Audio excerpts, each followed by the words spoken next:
उत्पत्ति अध्याय 44।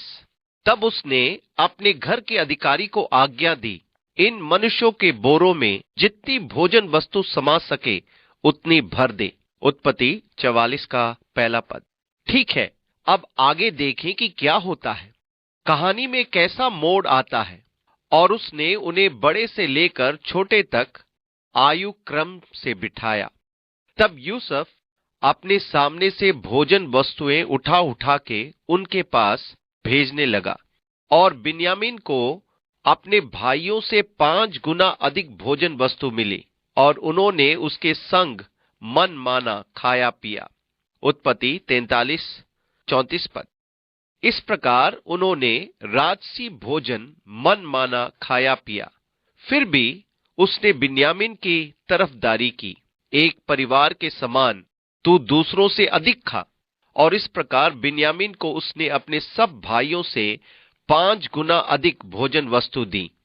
और फिर उसने अपने घर के अधिकारी को आज्ञा दी, इनकी बोरों को मुंह भर दे, और एक एक जन के रुपए को उसके बोरे के मुंह पर रख दे, और मेरा चांदी का कटोरा छोटे के बोरे के मुंह पर उसके अन्न के रुपए के साथ रख दे। यूसुफ की इस आज्ञा के अनुसार उसने किया। बिहान होते ही वे मनुष्य अपने गधों समेत विदा किए गए। वे नगर से निकले ही थे और दूर न जाने पाए थे कि यूसुफ ने अपने घर के अधिकारी से कहा, उन मनुष्यों का पीछा कर और उनको पाकर उनसे कह, तुमने भलाई का संति बुराई क्यों की है? क्या ये वो वस्तु नहीं जिसमें मेरा स्वामी पीता है और जिससे वो शकुन भी विचारा करता है? तुमने ये जो किया है वो बुरा किया। उत्पत्ति 44-1-5 पद। दूसरे शब्दों में, घर के अधिकारी को, जो यूसुफ का खास आदमी था, उसे अब उनका पीछा करने को कहा गया। वो भी सोच में पड़ गया होगा कि स्वामी ही ने तो वो चांदी का कटोरा रखवाया था, और अब वो उसी कटोरे के लिए उन्हें पकड़ने को कहता है। उसने उनके पास पहुंचकर कहा, हे पुरुषों, ठहरो, अपने अपने बोरे दिखाओ। मेरा स्वामी जिस चांदी के कटोरे में पीता है और जिससे शकुन विचारा करता है, तुम उसे ही चुरा लाए। ये तुमने अच्छा नहीं किया। स्वामी ने तो तुम पर दया दिखाई, तुमने उसके घर में मन माना खाया पिया। अब मिस्री तो जादू की कला में माहिर थे। अभी भी मिस्र के जादू के कुछ प्राचीन पुस्तकें उपलब्ध हैं, और आपको याद होगा कि जब मूसा फिरौन के सामने गया था, तब मिस्र के जादूगर उसके पास उपस्थित थे, और वे अपने जादुई करतब दिखाने में माहिर थे। वे चालाकी से जादू के करतब दिखा रहे थे। फिर उनके पास शकुन विचारने के लिए सोने या चांदी का कटोरा भी होता था। वे कटोरे में बची तलछट से शकुन विचारते थे। शकुन विचारना एक प्रकार से दैवी रूप से भविष्य की बातों को मालूम करना होता है। इसलिए जब वो अधिकारी उनके पास पहुंचा तो बोला, क्या तुमने नहीं सोचा था कि मेरा स्वामी जिस चांदी के कटोरे से शकुन विचारा करता है वो तुम चुरा लाए हो? सीधा इल्जाम लगाया गया था। तब उसने उन्हें जा लिया और ऐसी ही बातें उनसे कही। उन्होंने उससे कहा, हे हमारे प्रभु, तू ऐसी बातें क्यों कहता है? उत्पत्ति 44-6-7 पद। और उन्होंने यूसुफ के उस अधिकारी से कहा, हमने कटोरा चुराया? आश्चर्य की बात कि बेचारे जानते तक न थे कि ये तो क्या हो रहा है। उन पर ऐसा दोष क्यों लगाया जा रहा है? फिर भी ऐसा काम करना तो तेरे दासों से दूर रहे। देख, जो रुपया हमारे बोरों के मुंह पर निकला था, जब हमने उसको कनान देश से ले आकर तुझे लौटा दिया, तब भला तेरे स्वामी के घर में से हम कोई चांदी वो सोने की वस्तु कैसे चुरा सकते हैं? उत्पत्ति 44-7-8 पद। अब उन भाइयों का विरोध जताना जायज था। हमारे प्रभु, भला हम क्यों चुराएंगे? हम वैसे लोग नहीं हैं। हमने तो पिछला रुपया तक लौटाया था। और आपके स्वामी को छलना हमसे दूर रहे। तेरे दासों में से जिस किसी के पास वो निकले वो मार डाला जाए, और हम भी अपने प्रभु के दास हो जाएं। उसने कहा, तुम्हारा ही कहना सही, जिसके पास वो निकले वो मेरा दास होगा, और तुम लोग निरपराध ठहरोगे। उत्पत्ति 44:9 और 10 पद। वे सब मानो शपथ खाकर कह रहे हैं कि वे सब गुलाम बनने के लिए तैयार हैं, बल्कि जिसके बोरे में कटोरा निकले वो मार डाला जाए। उनकी सीधाई, ईमानदारी स्पष्ट थी, पर यूसुफ उन्हें कुछ सबक सिखाना चाहता था।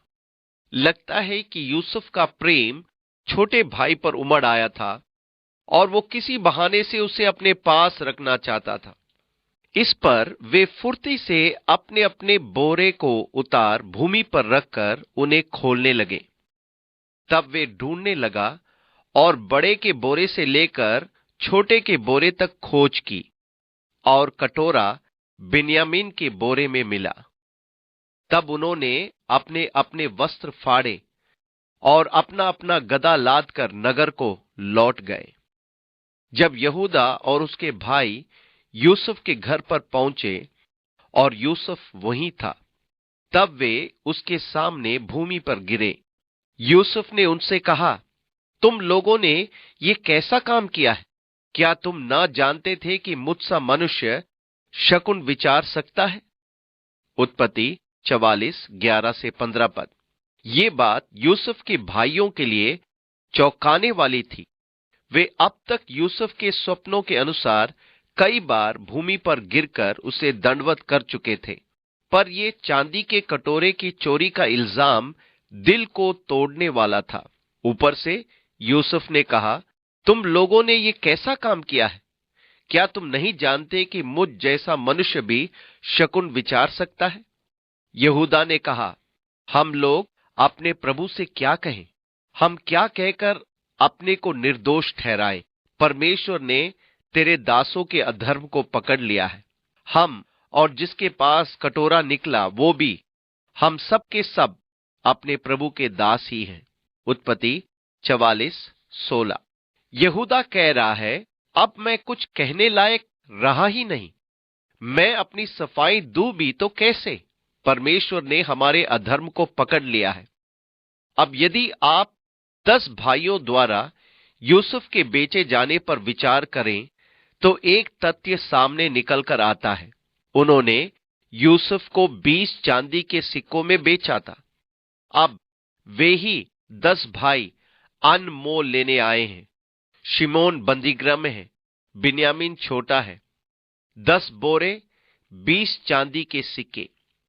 पहले के और अब के चांदी के सिक्के बोरों के मुंह पर पाए गए, और इस हादसे के द्वारा अब वे कबूल कर रहे हैं कि यूसुफ को चांदी के सिक्कों में बेचने का उनका अधर्म पकड़ा गया।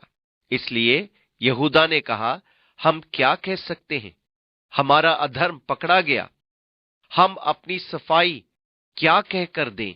दूसरे शब्दों में विचार करें तो ऐसा लगता है मानो यूसुफ उनके एक एक अधर्म को उन्हीं के मुंह से उगलवाना चाहता है।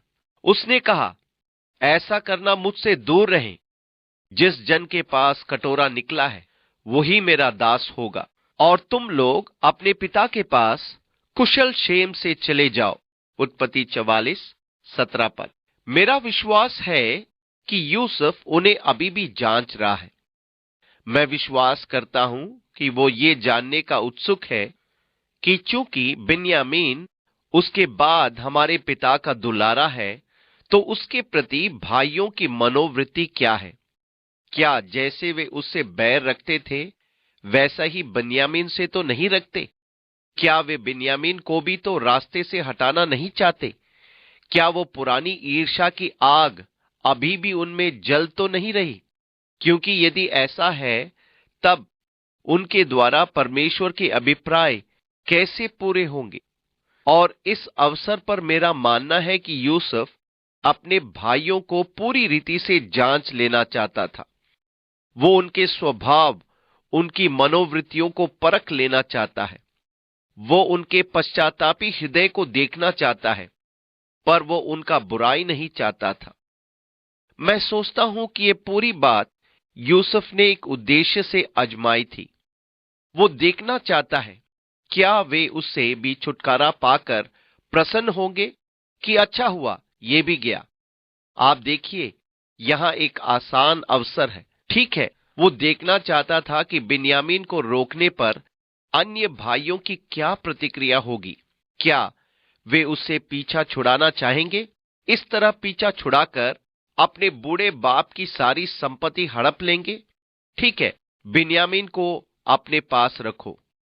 वो अर्थात यूसुफ उनके मन की बात निकलवाना चाहता था। वो देखना चाहता था कि वे अपने बूढ़े पिता एवं सबसे छोटे भाई के प्रति कितने वफादार हैं। उसने उनके दोष का पश्चाताप तो स्वीकार कर लिया था। हम क्या कहकर अपने को निर्दोष ठहराएं? परमेश्वर ने तेरे दासों के अधर्म को पकड़ लिया है। अब ये एक अच्छा चिन्ह है। और अब सब कह रहे हैं, देख, हम सब तो तेरे दास हैं। और वो कहता है, नहीं, तुम सब मेरे दास नहीं हो। जिसके पास मेरा कटोरा निकला है वही मेरा दास होगा। और तुम लोग अपने पिता के पास कुशल क्षेम अर्थात शांति से चले जाओ। तब यहूदा उसके पास जाकर कहने लगा, हे मेरे प्रभु, तेरे दास को अपने प्रभु से एक बात कहने की आज्ञा हो, और तेरा कोप तेरे दास पर ना भड़के, क्योंकि तू फिरौन के तुल्य है। उत्पत्ति 44:18 पद। तू तो फिरौन के समान महान है। मेरे प्रभु ने अपने दासों से पूछा था कि क्या तुम्हारे पिता वो भाई है? और हमने अपने प्रभु से कहा, हां, हमारा बूढ़ा पिता तो है, और उसके बुढ़ापे का एक छोटा सा बालक भी है, परंतु उसका भाई मर गया है, इसलिए वो अब अपनी माता का अकेला ही रह गया है, और उसका पिता उससे स्नेह रखता है। उत्पत्ति 44:19 और 20 पद। सच तो है, याकूब राहेल से बहुत प्यार करता था। राहेल से उसके 2 पुत्र हुए थे। एक तो यूसुफ था, और बिन्यामीन के जन्म के समय राहेल की मृत्यु हो गई थी। इसी कारण बिन्यामीन सबसे छोटा बेटा होने के कारण याकूब के जिगर का टुकड़ा था। क्या वे बिन्यामीन से भी घृणा करते थे? क्या बिन्यामीन के प्रति भी उनमें वैसी बुराई थी जैसे उसके साथ थी? आइए देखें। तब तूने अपने दासों से कहा था कि उसको मेरे पास ले आओ, जिससे मैं उसको देखूं। तब हमने अपने प्रभु से कहा था कि वो लड़का अपने पिता को नहीं छोड़ सकता, नहीं तो उसका पिता मर जाएगा। और तूने अपने दासों से कहा, यदि तुम्हारा छोटा भाई तुम्हारे संग न आए तो तुम मेरे सन्मुख फिर न आने पाओगे। सो जब हम अपने पिता तेरे दास के पास गए, तब हमने उससे अपने प्रभु की बातें कही। तब हमारे पिता ने कहा, फिर जाकर हमारे लिए थोड़ी सी भोजन वस्तु मोल ले आओ। हमने कहा, हम नहीं जा सकते। हां, यदि हमारा छोटा भाई हमारे संग रहे तब हम जाएंगे, क्योंकि यदि हमारा छोटा भाई हमारे संग ना रहे तो हम उस पुरुष के सन्मुख न जाने पाएंगे। तब तेरे दास मेरे पिता ने हमसे कहा, तुम तो जानते हो कि मेरी स्त्री से 2 पुत्र उत्पन्न हुए, और उनमें से एक तो मुझे छोड़ ही गया, और मैंने निश्चय कर लिया कि वो फाड़ डाला गया होगा, और तब से मैं उसका मुंह न देख पाया। सो यदि तुम इसको भी मेरी आंख की आड़ में ले जाओ और कोई विपत्ति इस पर पड़े, तो तुम्हारे कारण मैं इस बुढ़ापे की अवस्था में दुख के साथ अधोलोक में उतर जाऊंगा। सो जब मैं अपने पिता तेरे दास के पास पहुंचू और ये लड़का संग न रहे, तब उसका प्राण जो इसी पर अटका रहता है, इस कारण ये देख कि लड़का नहीं है, वो तुरंत ही मर जाएगा। तब तेरे दासों के कारण तेरा दास हमारा पिता जो बुढ़ापे की अवस्था में है, शोक के साथ अधोलोक में उतर जाएगा। फिर तेरा दास अपने पिता के यहां ये कह के इस लड़के का जामिन हुआ है कि यदि मैं इसको तेरे पास ना पहुंचा दूं तो मैं सदा के लिए तेरा अपराधी ठहरूंगा। सो अब तेरा दास इस लड़के की संतति अपने प्रभु का दास होकर रहने की आज्ञा पाए और ये लड़का अपने भाइयों के संग जाने दिया जाए, क्योंकि लड़के के संग रहे बिना क्यों कर अपने पिता के पास जा सकूंगा। ऐसा न हो कि मेरा पिता पर जो दुख पड़ेगा वो मुझे देखना पड़े। उत्पत्ति 44:21-34 पद। इस प्रकार यहूदा द्वारा यहां एक सुंदर मध्यस्थता का प्रदर्शन है, स्वयं को बिन्यामीन के स्थान पर सौंपना। ओह, सच में ये तो उनके मन की भावना में अति सुंदर बदलाव है, मन का सच्चा परिवर्तन। किस प्रकार से वो बिन्यामीन के प्रति याकूब के प्रेम का बखान करता है। हमारे बूढ़े पिता का प्राण इसी से बंधा है। यदि ये हमारे संग न जाएं तो वो तो निश्चय ही मर जाएगा। यूसुफ यहूदा की विनती सुनकर जान गया कि मेरे पिता याकूब और उसके सब पुत्रों में बहुत प्रेम है। सबसे बड़ी बात तो ये थी कि वे अपने सबसे छोटे भाई के प्रति अपना पूरा दायित्व, प्यार, जिम्मेवारी दिखा रहे थे। यूसुफ से की गई ईर्ष्या मिट चुकी है। बाद में वो सच्चा पश्चाताप कर चुके थे और अब अपने पिता की खातिर वे बिन्यामीन के स्थान लेने को तैयार है। यूसुफ यही तो जानना चाहता था और अब ये जानकर कि उसके बड़े भाइयों ने सच्चा पश्चाताप कर लिया है, यहूदा सारा दोष अपने ऊपर लेने को तैयार है, बिन्यामीन के बदले दुख सहने को तैयार है। अब ये एक दिलचस्प बात है कि यहूदा के गोत्र से मसीह को आना था। यहूदा के गोत्र का सिम, जिसने हमारे दोष को उठाने के लिए स्वयं को सौंप दिया और हमारा दंड अपने ऊपर उठा लिया। यहां यहूदा अपने भाई के लिए स्वयं को सौंपने के लिए तैयार है।